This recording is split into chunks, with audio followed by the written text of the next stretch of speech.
शिवसेना पक्षप्रमुख उद्धव ठाकरे आणि मातोश्रीसाठी एक दुःखदायक बातमी।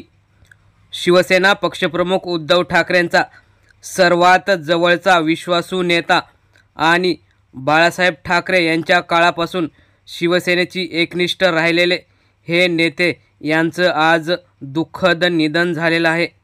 त्यामुळे मातोश्री आणि उद्धव ठाकरेंना निवडणुकी अगोदर मोठा धक्का बसलेला आहे।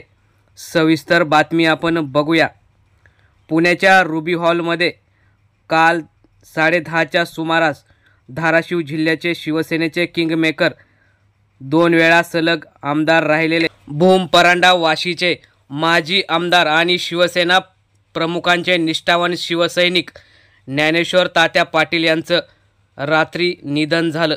धाराशिव जिल्ह्यात प्रत्येक गावखेड्यात शिवसेना वाढवण्यास या निष्ठावान शिवसैनिकाचं तेवढं योगदान होतं।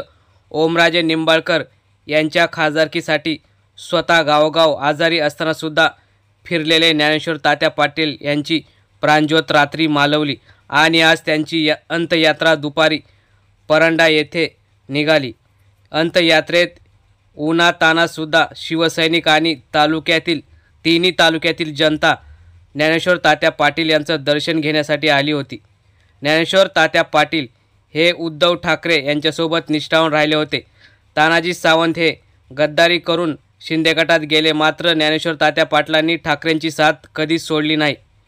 त्यामुळे येत्या काळात ज्ञानेश्वर तात्या पाटील यांच्या सुपुत्रास राजकारणात उद्धव ठाकरे हे चांगलं यशस्वी होण्यास पाठिंबा देतील यात काही शंका नाही। मित्रांनो, तुम्हाला काय वाटतं या निधन झालेल्या ठाकरेंच्या वाघाला? आपण सुद्धा श्रद्धांजली कमेंटमध्ये देऊ शकता। धन्यवाद।